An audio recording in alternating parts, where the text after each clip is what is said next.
محمد عبد الله من الجزائر وعمره بس 7 سنوات ما شاء الله تبارك الله، وهو موجود الحين معانا مع عائلته، فخلونا نسأله. أول شيء محمد، يا هلا وسهلا فيك. محمد ألف ألف ألف مبروك. كيف شعورك بعد ما فزت أنت بالجائزة هذه وفي 3,600,000 طالب شارك معك في التحدي هذا؟ أنا سعيد جدا لأنني كنت فائزة في هذه المسابقة، وأهدي هذا الفوز العظيم إلى كل الشعب الجزائري والعربي، وفوزي بهذا اللقب تأكيد لقول الإمام عبد الحميد بن ماديس: شعب الجزائر مسلم وإلى العروبة ينتسب، من قال حاد عن أصله أو قال ما كذب، فإذا هلكت بصيحتي تحيا الجزائر والعرب.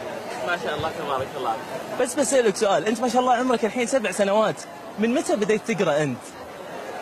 يعني القراءة لقد بدأتها متأخرا، لأن الجزائر التحقت بالمشروع متأخرة،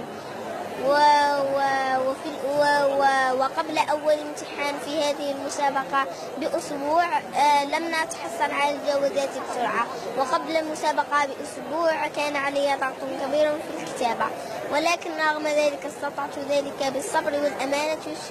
ما شاء الله تبارك الله. طيب بس بعطيك هذه، أنا خلني أعطيك إياها. هذه جائزة المركز الأول، شنو تعني لك هذه؟